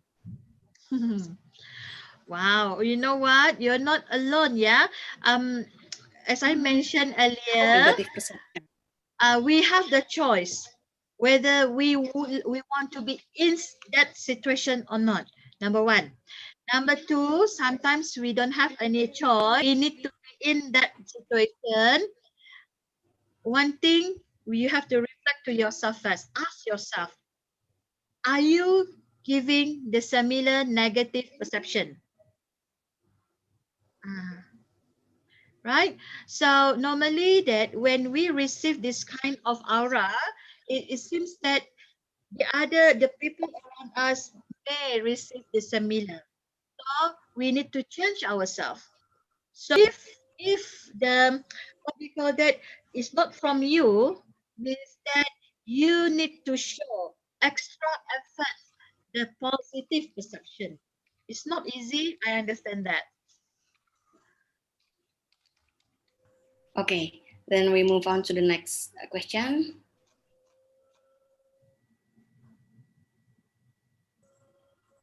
You mentioned a bit about toxic relationship, and do you have any tips about how to get away from that? I think it's quite a bit of when there is that when if we have I mean this particular uh, person, I mean depends, yeah, codependent to this relationship. So that is hard, yeah. So I guess in my opinion, you need to identify supports around you first. I wonder what kind of big dependence. Is it like financial? Is it because of something that you rely on him or her? You see? So if the financial, for instance, if it's financial means that you need to identify the financial support, or maybe you can learn, like entrepreneurial business kind of thing. Slowly, it cannot be drastically. Okay, so step by step. We try to. Yes, of course. Yeah, true. Not drastically change. Okay. Related to mental health as well. I really like this question, Ibu Chandra. The toxic relationship. I gained so much weight. Oh. Yeah. That's the one I want so to much ask weight. I think most I of gained us maybe experience this. All right. Yeah. Yeah, that is thing. Yeah, that's a thing. Yeah, it make me most. Yeah, how could I cope with that? Self-control is the answer, I guess. Yeah, self-control means that we know that when we are in our comfort zone, especially at home, you feel like home sweet home. Everyone is there, mom is cooking your favorite dish, and then you have this barbecue with your family. uh, I think it's about self-control, and then how we control ourselves, and then try to, you know, uh, be mindful that about what's going on, kan? So uh, exercise is one thing, but it refer to me. I'm talking about myself. I need to do my exercise as well. So it's a soft reminder for myself. So I know. I mean, when there are changes, these are the changes that I'm talking about, right? So if you're aware, that's good, right? You're aware, you are good, meaning to say you are actually one more step to do something. Maybe do something mean that is the way you cope. You try to solve the problem, like that. Okay. All right. Try to make it. I hope the answer is short and sweet and answered the question. I hope so. Yeah. Okay. And then the question is from Dimas. The question is, mental health is a really serious topic, but nowadays some people are self-claiming or self-diagnosing themselves. Yeah, and then put it on the internet for popularity. And then he asked about how can we remind them that mental health is not something to mess with without offending them. I think it's a very important question as well. Yes. Okay. Self-diagnosing is one of the episode that we had for the program Anda Bahagia. Maybe Dimas, you can go through that episode and then maybe you can get some information. But I do agree. First thing, self-diagnose is a no. Right?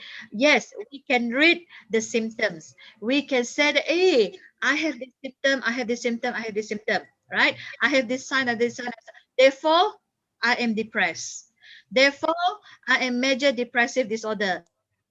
Therefore, I have a bipolar personality disorder. For instance, what are you doing is that you at that point is that you try to what do you say, punishing yourself, to be honest, because when we self-diagnose, you're not sure whether you do have or not.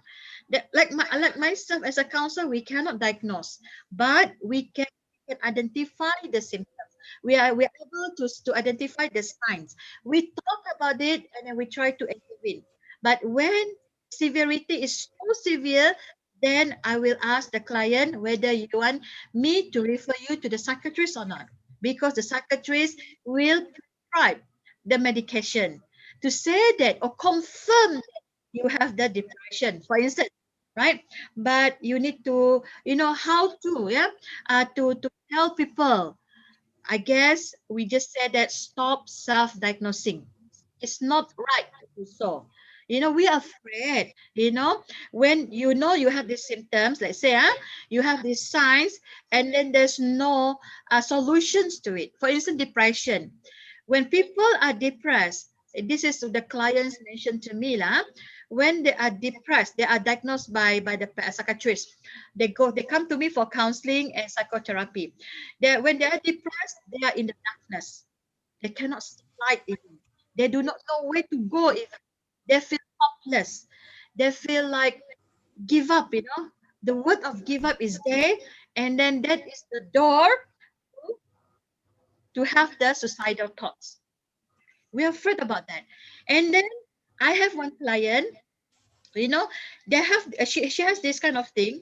In order for her to know whether she's alive in that darkness, she self-harm herself to see is there any blood coming out from her wrist. If there is blood, she's still alive. That is her reasoning. It's not healthy, but she needs to do something when she was in the darkness. She wants to know whether she's alive or not. Can. So please tell others, stop doing that. If they have this problem or unsure, uncertainty. We don't like to live in uncertainty, definitely. Confusion. Find someone who they can trust it to talk to. Very important. Sick behavior has to be encouraged. Right. I hope I answered that, Dimas. Okay.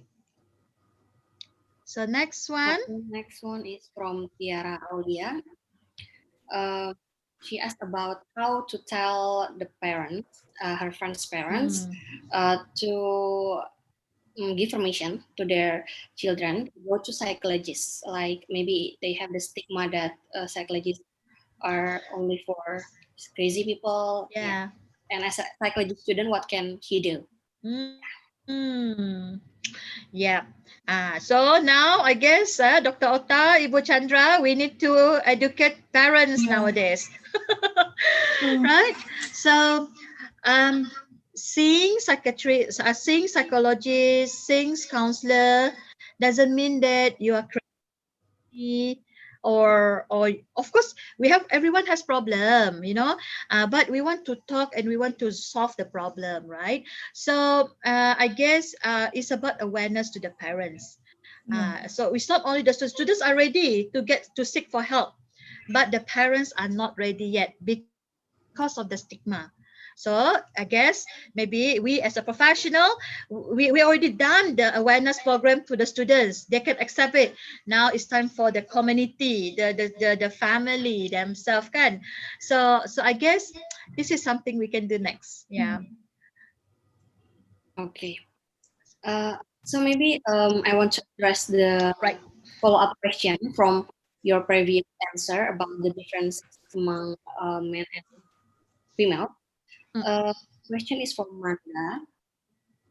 You said before that there are differences between men and female on their way of expressing their feelings and their way of coping.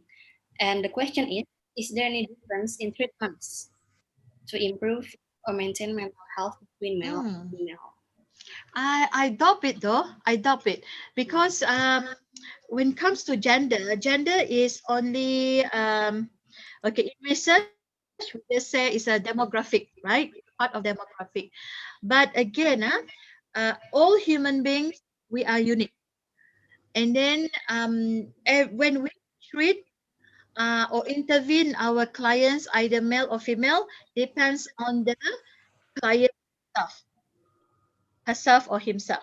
Okay, so there's no double standard. So we work with the clients according to their own what they call that strength, limitations, and issues. So I think I would answer this. Maybe other professionals say yes, maybe from the perspective of neuroscience, cognitive neuroscience, the way of brain wave, kind of thing. But in my practice, for any interventions, I don't really go for the by gender. But I know that I need to understand my client's personality first. I need to understand the way of thinking first. So once I know, then I plan my treatment for them. And then if they have, I present to them, these are the planning, the treatment plan. If you're okay with that, we proceed. If not, then I have to repropose. So that is how I work with my client. There is one, from Dr. Ota. Yeah, Mentioned there is mental health screening using DAS 21 not only for student. Okay, how is it? Yes, actually, we use DAS 21 to all students. It's not to screen the mental health in general. We just want to check the depression, stress, and anxiety. If this the stress is higher or this kind of thing, then we have counseling unit university. They will plan the activities on which outreach program, because if they have mental health, the mental health are at risk, most probably the academic achievement will be disturbed. Yeah, they don't really focus in study. So even for the staff, even, but the staff is kind of like very selective. But we do DAS 21 as well to screen. Is it obligatory to for them to fill the survey or just okay they have They fill up the survey. We used Google form like I did just now. Okay, and then we will analyze. Normally we analyze the result, and then after that we plan the treatment. Treatment means the program. That is in a big group, either guidance activity, or if it's a severe, let's say the result three levels are severe, then the counselor will call up one by one. Oh, sorry. Yeah. I think I need more discussion with you about that service. Sure, no problem. Can. Yeah. It's good actually. Yeah. It's not to confirm, it's just to screen. Yeah. The keyword is screen. That's correct, because I'm thinking to we are thinking to conduct that service as well, but I think we need to do more training for the personnel, because we have a unit, counseling unit at the university, right? Yeah, definitely. Thank you. You're welcome. I believe there is one more question. Two actually, two more Two. questions. Oh, okay, two. Okay. A lot of questions today. Okay. This one is from Humaira. She asked about how to face a 12 years old kid that always have a suicidal thought.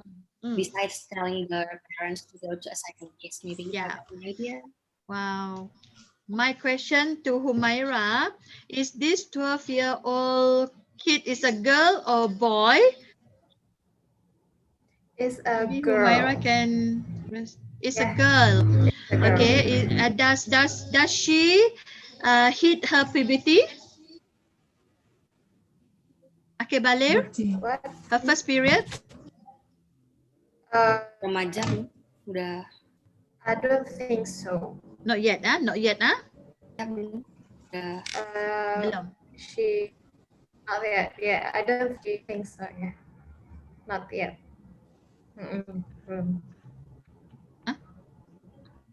Belum, belum. Okay. Okay. Okay. Suicidal thought. Okay, suicidal thought. When we work below 12 years old, normally we either we use play therapy or creative arts, or when she has this, she knows how to express in words. So these are whatever that she did, that is the, what they call that, the evidence. We cannot say that this is a lie. We have to respect the clients, the minor client, correct or not? So first thing, when it comes to the suicidal thought, we need to ask this girl, what are the thoughts? What are the ideas? You need to ask this question. All right. And then after that, if I know girls, they hit, I mean, they have the maturity higher a bit compared to boy, right?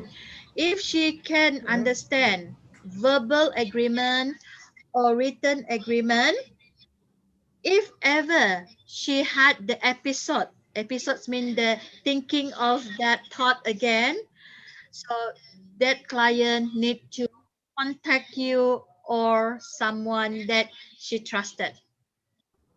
It's very important. We, as a counselor or psychology, like you, I'm sure you're a psychologist trainee.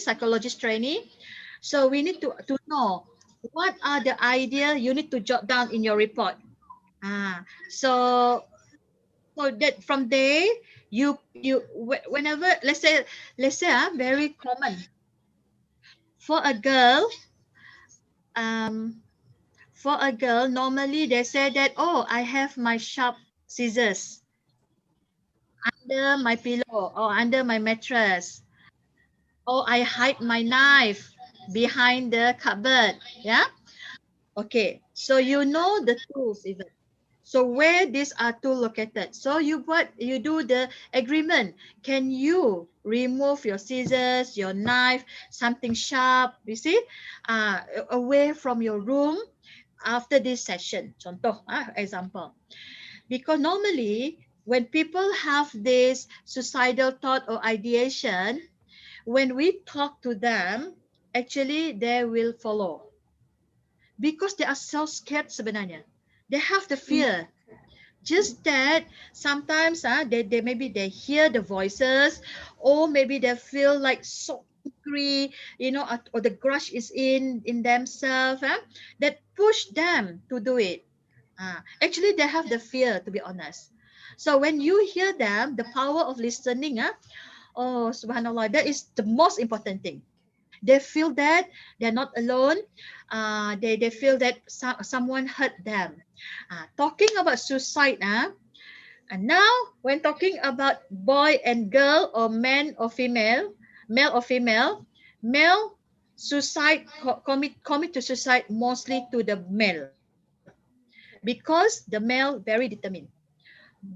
A female they are not determined. Accidentally tiba-tiba terbunuh diri, mungkin ada, kan? So that is the difference that I can say lah, evidence proof lah.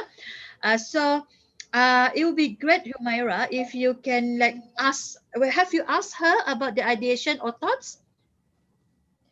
Yes, I've already asked Good. her, and one of the background that she want to that she have a suicide thoughts, it's because her parents are too strict, or her parents doesn't let her to explain or to express her feelings. So so I can't told to the parents too that maybe she have to go to a psychologist and etc. Yeah. So unfortunately, the parents hopefully it's not too late for them. Yeah, they need to listen to the children. I guess the parents, they need to be, like I mentioned, we need to educate the parents nowadays. It's not the same. The way of thinking is not the same. The demand, because we are exposed to all these gadgets. Yeah, the internets are there, and then we are afraid that if they do beyond of their expectation, and then the regrets come in. So we do not want that. So I hope that you normally in Malaysia, when comes to the suicide, when let's say our students, let's say, another step, the ethical that we need to do is that we need to inform the next of kin, and okay, either the parents or or the guardian. We need to, because if anything happen to the students or the clients, we can blame. Okay. Normally, either we refer, let's say our student, they refer to the counselor because that's the level, the step by step. So that is what happening here. So maybe it's good that, I mean, the girl has you, Humaira, and then maybe, parents are not cooperative enough at this point yet. To be honest, it's good that the client talk to the parents. But when it comes to the minor, or what do you call that, children counseling, so normally we do children counseling 15 or 20 minutes. After that, we will do consultation with the parents. And then we work together how parents can assist the children, the child at home to improve or develop. So that is the process ideally, right? But now the issue is that the child doesn't have support, but maybe the siblings, maybe the someone that close to her, Yep. ask her who is the next closer to her. Maybe Yeah. that person can be part of the process of helping. Thank you so much, Dr. Thank you, Amalia. It's very enlightening. Thank you so much. thank you. Okay, to the last question. All right. It's also related to suicidal thoughts, but this time as a friend. Um, what can we do as a friend to help someone who has suicidal thoughts? Right. Nadia, yeah? From Right, Nadia. Nadia. Okay, Nadia.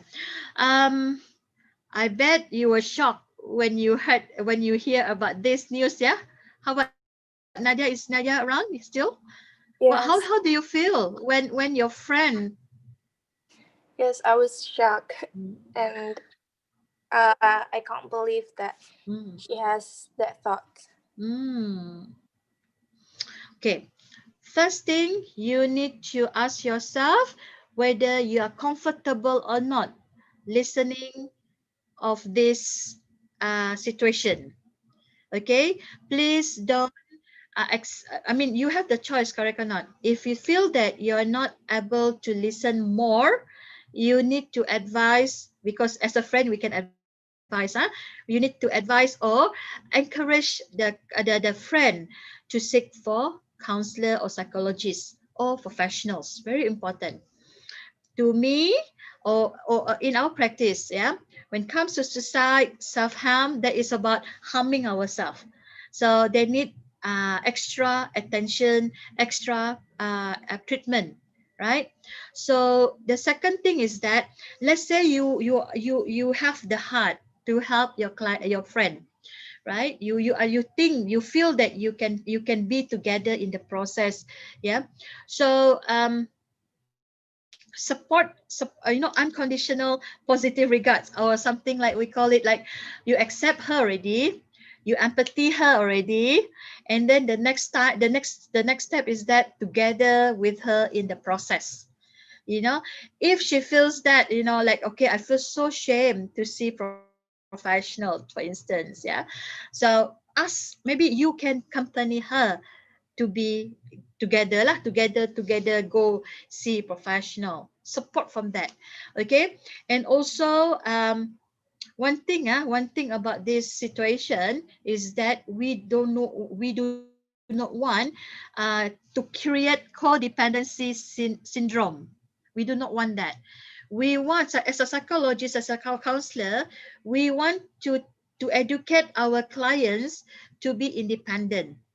So friends, when we have friends who have the suicidal thoughts ideation, okay, so it's extra work that you need to do. You're a psychology student, and then you have the knowledge, but if you engross in that relationship and the process, I'm afraid at one point you cannot help her anymore because of the dual relationship. You might go into the emotional, the very strong emotion, until you, maybe I don't want to tell, I don't want to say that you are going to make decision for her, right? That is not right, actually. So we know that. So jadi you need to know where you stand. So what are the thing that you can do? Support, one thing, of course, you need to be genuine about your feeling as well. Okay, if you feel scared when she said that, you have to tell her. Okay, maybe out there, normally when I have these clients or students around me, or clients or students, when they have these thoughts, normally they think that they are alone in this world. So when they know someone is listening, oh, okay, they feel hope a bit. But as a psychology student, you will be professional helper one day. We need to learn how to educate the person to be independent. That's not easy. This comes in the interpersonal skills and intrapersonal skills. Communication is very important. And then try, because when they, let's say they do it, yeah, self-harm, it's a crisis to them, it's crisis to us actually. And then we have to be very careful in what we say, oh, don't worry, please don't do that. We need to learn. So it's very important as well to have psychological first aid knowledge and mental health first aid knowledge. If you can get that training, then it will improve the way of our skills, yeah, in dealing with our clients in the future, inshallah. Okay, Ibu Chandra. Wow, I took so much time. I'm so sorry. Oh, I cannot hear you. Oh yeah, I think because many people are enthusiasts, the audience are very enthusiastic about the topic, and then the questions are also quite many, and yes, it is important to address them all. And so thank you for answering the questions, and also thank you for the participants to ask those questions. Okay, as a moderator, it's my responsibility to deliver a quick summary about today's material. Okay, first of all, at the beginning of this public lecture, we acknowledge that this is a way to promote mental health in university. And also, Ibu Emma then began the lecture by telling us about the holistic definition of mental health. And also she stresses about the importance of self-reflection and also mindfulness. Yeah. And then we learned about mental health is actually a spectrum, and can use the spectrum to reflect on our own mental health condition. And during this pandemic, the spectrum we're on may have shifted too, and it happens to everyone. Yeah, even the professionals like Ibu Emma, myself, and also other. And a survey showed that during this pandemic, young people being affected. I mean, their mental health is affected, especially the stress and also the anxiety, and then it must not easy for everyone. But as professionals, we have to ask about difficult things because it is the first step to help someone in helping someone. Yeah, and then I also want to highlight the importance of self-reflection because it is needed in building our resilience. And then we then talk about promoting mental health. And during this pandemic, the most suitable one is the digital intervention. Yeah. And also Dr. Emma introduced us to one way of promoting our own mental health by introducing the 8 seconds of breathing technique, which can help us to be more calm, and we can practice it daily because it's not that difficult, right? And also, once again, self-reflection. Yeah, I think being a psychology student also helps in having self-reflection skill. So you may have to practice it over and over. Okay, and lastly, we should stress the importance of mental health. It is as important as physical health. So be mindful and please self-reflect and don't hesitate to contact professional if you need any help. Okay, I think that's it from me. Ibu Emma, thank you very much for your willingness to share about this important topic with us. I also hope that we can continue our collaboration, I mean, between YASI and also UNIMAS in many kinds of events or many kinds of research activities. I believe we have the same ideas about promoting mental health. And also thank you to our participants. We appreciate you being here. And also, I'd like to inform participants to check the Zoom chat box to fill out the attendance form. Ya, saya ulangi, daftar hadir silahkan isi melalui tautan yang ada di chat box. Ya, nanti sertifikat akan langsung masuk ke inbox email kalian. Okay, thanks again for joining us today, and we'll see you again next time. And MC Humaira, now the time is yours. Thank you. Assalamualaikum warahmatullahi wabarakatuh. Waalaikumsalam warahmatullahi wabarakatuh. Thank you so Thank you, much, Ibu Chandra, and also Ibu Amalia for being here. Untuk audience, please fill the presence by click the link on the chat box. Jadi untuk audiens silahkan dicek chat box-nya dan diisi presensinya karena itu untuk sertifikat yang akan dikirim via email. Okay, for the next agendas will be giving certificate from Ibu Ade Nursanti, Bachelor of Health Science, Master of Education, as a head of undergraduate program in Faculty of Psychology, Universitas Yarsi, to Ibu Chandra Dewi Kusristanti, MPSI Psikolog, as our moderator. To Ibu Ade, the time is yours. Okay. Assalamualaikum warahmatullahi wabarakatuh. Thank you for the coming this evening, Ibu Amalia, for the speech, and then we will like to thank you to Ibu Chandra as our great moderator in this evening. Thank you for your contribution. Thank you. Yay! Thank you.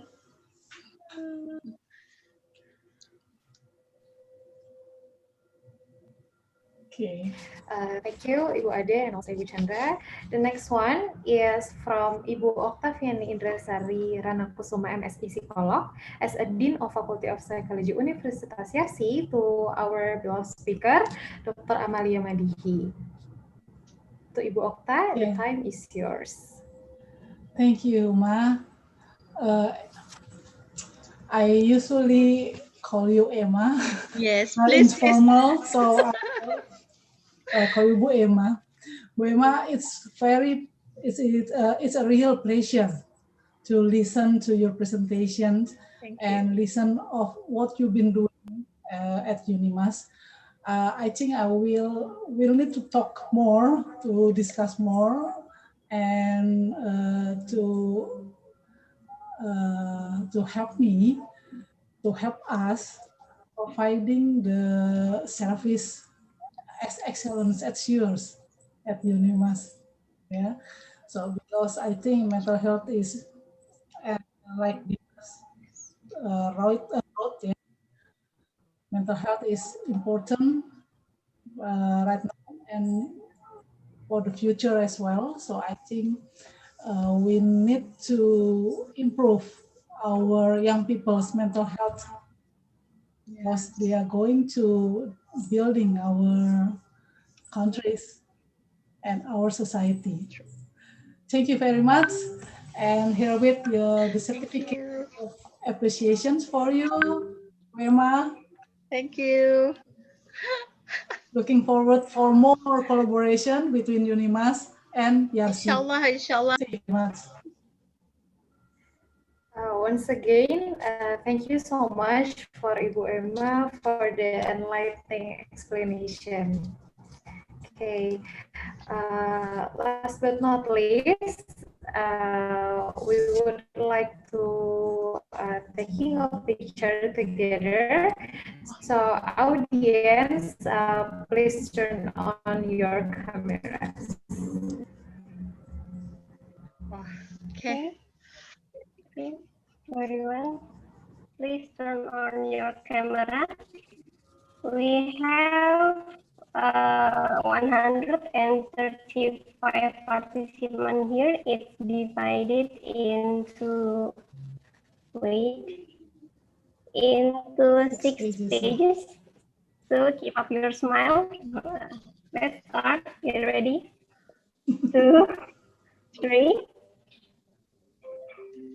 Okay, next, stage 2. Okay, please turn on your camera. Okay. Yes. Turn on camera, please. Yes. Next. Third page. Please turn on the camera. 1, 2, 3. And then fourth page. 1, 2, 3. And then 1, 2, 3. Okay, finish. Thank you all. Back to MC. Thank you, Thank Bu you, Dewi. Emma. Have a nice evening with the family. Okay. Thank you. Finally, it's the end of today's agendas. From the deepest of my heart,